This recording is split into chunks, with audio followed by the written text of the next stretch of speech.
সম্মেলনের আয়োজন করেছেন এবং এসেছেন। আর হাজারীবাগ থানার সোশ্যাল ডেমোক্রেটিক পার্টির সম্মেলন, এই সম্মেলনের সফলতা কামনা করছি। সংগ্রামী সংস্থা বন্ধুগণ, বক্তব্যের শুরুতে একটি বিষয় স্পষ্ট করা উচিত। আমাদের এখানে প্রধান অতিথি ছিলেন বরকতুল্লাহ বলি ভাই, আমাদের বিশেষ অতিথি ছিলেন জহিরুদ্দিন স্বপন ভাই। তারা বরকতুল্লাহ বলি ভাইয়ের শাশুড়ি আজকে হঠাৎ 11টার সময় অপারেশন, সেই কারণে আসতে পারেননি। আর আমাদের জহিরুদ্দিন স্বপন ভাই তিনি রমজান উপলক্ষে আসতে পারেননি, দুজনেই সরি বলেছেন। তারপরে তারা আবার আমাদেরকে প্রতিশ্রুতি দিয়েছেন, কমিটমেন্ট করেছেন রমজানের পরে এখানে আবার যে হাজারীবাগ থানার সম্মেলনে নূতন নেতৃত্ব আসবে, তাদের পরিচিতি পর্বে তারা উপস্থিত থাকবেন এবং তাদের পক্ষ থেকে আমিও আপনাদের কাছে হাত জোর করে ক্ষমা চাচ্ছি যে তাদের অনুপস্থিতির কারণে। সংগ্রামী সংস্থা বন্ধুগণ, একই সাথে আরো একটা কথা বলতে চাই, যারা এই সম্মেলনকে ব্যাহত করার জন্য বিভিন্ন ভাবে অপপ্রচার করেছেন তাদেরকে সতর্ক করছি, আপনারা এই 36 দলের যে ঐক্য, সেই ঐক্য ব্যাহত করার জন্য কোন ধরনের ষড়যন্ত্র করবেন না। আপনারা মাহমুদুর রহমান মান্নাকে সমাবেশ করতে দিচ্ছেন না, আপনারা আসাম আব্দুল রবকে সমাবেশ করতে দিচ্ছেন না, আপনারা আবুল কালাম আজাদের সমাবেশকে ব্যাহত করতে চাচ্ছেন। আপনারা কি চাচ্ছেন? এই 36 দলের যে ঐক্য, সেই ঐক্য নিম্নতম বিনষ্ট করার প্রচেষ্টা করবেন না। যদি বিনষ্ট করার প্রচেষ্টা করেন তাহলে বিএনপির ভিতরে যে সকল লোক এই ঐক্যের বিরুদ্ধে ষড়যন্ত্র করে তাদেরকে আমরা চিহ্নিত করে রাখবো। এর অন্যতম কারণ এরা অতীতে এই বিএনপি ছাত্র দলের থেকে আওয়ামী লীগের সাথে ঐক্যবদ্ধভাবে থেকে তারাই সুবার ভোট করেছেন এবং কোনদিন জেল খাবেন নাই। তারা অনেকে পায়ের হাঁটুর মাথার ট্রিটমেন্ট করতে দেশের বাইরে গিয়েছিলেন। সেই দিন আন্দোলন করেছিল মাহমুদুর রহমান মান্না, সেই দিন আন্দোলন করেছিল জুনায়েদ সাকি, সেই দিন আন্দোলন করেছিল আবুল কালাম আজাদ, সেই দিন আন্দোলন করেছিল সাইফুল হক আতায়েব।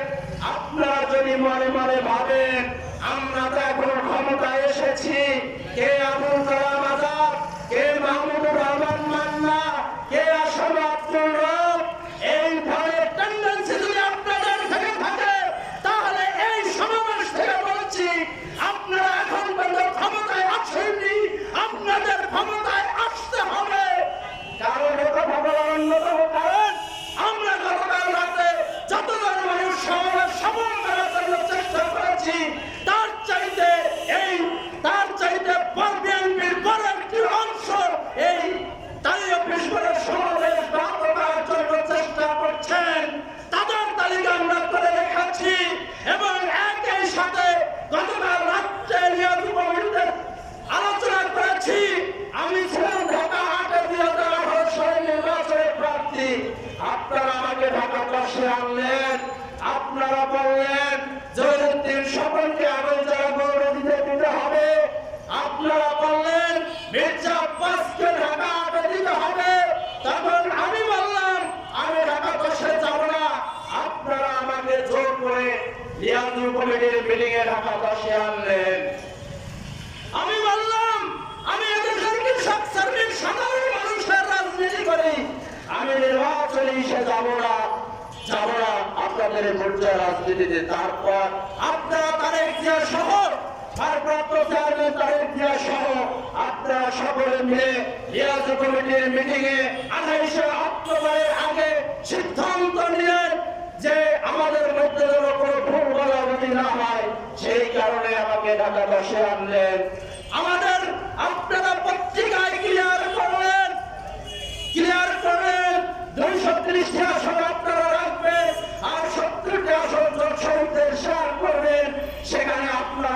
তালিকা দিলেন, তারপরে আপনারা আমাকে ঢাকা 10-এর বলেন।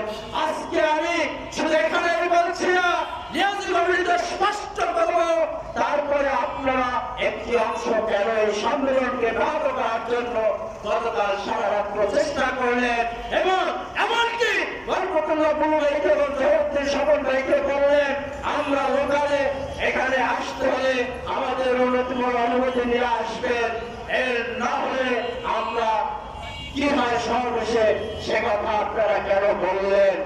এই কথা যারা বলেছেন তারা অতীতে 28 অক্টোবরের পরে একদিন রাজপথে ছিলেন না, সে কথাও এই সমাবেশ থেকে বলে যায়। আর এই সমাবেশের সফলতা কামনা করি। একই সাথে আমি আরো রাজনৈতিক কথা আলোচনা করতে চাই। আমরা যুগে যুগে যাদেরকে বিশ্বাস করেছি তারাই আমাদের সাথে ষড়যন্ত্র করেছে। আমরা বিশ্বাস করেছিলাম ডক্টর ইউনূসকে, কিন্তু ডক্টর ইউনূস আমাদের সাথে ষড়যন্ত্র করেছে। কিভাবে? ডক্টর ইউনূস ক্ষমতা গ্রহণ করার পরে তিনি তার গ্রামীণ ব্যাংকের 5 বছরের ট্যাক্স ফ্যাট মওকুফ করে নিলেন। তিনি ট্যাক্স বাড়ালেন দরিদ্রের উপর, হতদরিদ্রের উপর, মধ্যবিত্তের উপর। আর তিনি তার গ্রামীণ ব্যাংকের 5 বছরের ট্যাক্স মওকুফ করলেন। আমরা বিশ্বাস করেছিলাম ডক্টর ইউনূসকে। ডক্টর ইউনূস এসে কি করলেন? এদেশের মসজিদ ভাঙলেন, এদেশের মাদ্রাসা ভাঙলেন, কিন্তু এদেশের অসাধু ব্যবসায়ীদের যে সিন্ডিকেট, সেই সিন্ডিকেট ভাঙতে পারলেন না। আজকে সেই অসাধু ব্যবসায়ীরা তারা বেগুনের কেজি 100 টাকা করেছে, নিত্য প্রয়োজনীয় পণ্যের মূল্য বৃদ্ধি করেছে, অবৈধভাবে বৃদ্ধি করে আমাদের এই সাধারণ মানুষের পকেট কাটছে। ডক্টর ইউনূস সেটাও সেই অসাধু ব্যবসায়ীদের সিন্ডিকেট ভাঙলেন না। আমরা দেশের মানুষ 17 বছর প্রায় 1.5 লাখ মানুষ ভোট দিতে পারছি না। আমরা উপজেলায় ভোট দিতে পারি নাই, আমরা ইউনিয়ন পরিষদে ভোট দিতে পারি নাই, আমরা জাতীয় নির্বাচনে ভোট দিতে পারিনি। সেই ভোটের ব্যবস্থা না করে আজকে ডক্টর ইউনূস তার ওয়াদা শুরু করেছেন। আমরা বিশ্বাস করেছিলাম সেই উপদেষ্টাদের, কিন্তু সেই উপদেষ্টারাও এই কয়েক মাসে শত কোটি টাকা পাচার করেছেন, কিন্তু তারা পাচার রোধ করেননি। আমরা বিশ্বাস করেছিলাম, যুগে যুগে আমরা তাদেরকে বিশ্বাস করি, তারাই আমাদের সাথে প্রতারণা করেন। অতএব আজকে দেখলাম সেই উপদেষ্টারা তারা তাদের দর্শন কি, তাদের আদর্শ কি, সেকেন্ড রিপাবলিক কি হবে তার কোনো ব্যাখ্যা না দিয়ে তারা এই 7 মাস ক্ষমতায় আছে এবং আরো কিভাবে শুধু 7 মাস নয় 7 বছর কিভাবে তা ক্ষমতায় টিকে থাকা যায় সেই জন্য তারা চেষ্টা করছেন, কিন্তু তারা এদেশের জনগণকে নিয়ে তারা ভাবছেন না। তাই আজকে জনগণকে ভাবতে হবে আমাদের প্রকৃত বন্ধু কারা, আমাদের প্রকৃত শত্রু কারা। কারণ যুগে যুগে এদেশের জাতীয় পার্টি আমাদের সাথে প্রতারণা করেছে, জনগণের সাথে প্রতারণা করেছে, আওয়ামী লীগ প্রতারণা করেছেন। শেখ হাসিনা 2008 সালের আগে বলেছিলেন আমাকে আল্লাহর রাস্তায় একটি ভোট দিন, তারপর তিনি ক্ষমতায় এসেছিলেন। এসে সেই 2009 সাল থেকে 2009 সাল থেকে দীর্ঘদিন তিনি জনগণের সাথে স্বৈরাচারী আচরণ করেছেন।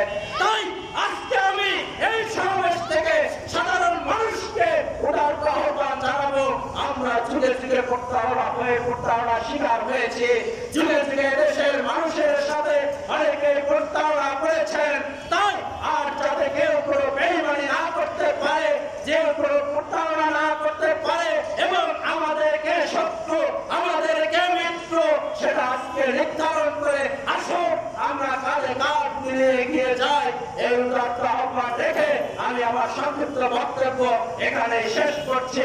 জয় হোক এদেশের মেহনতি মানুষের, জয় হোক এদেশের কৃষক শ্রমিকের, জয় হোক এদেশের দরিদ্র মানুষের, জয় হোক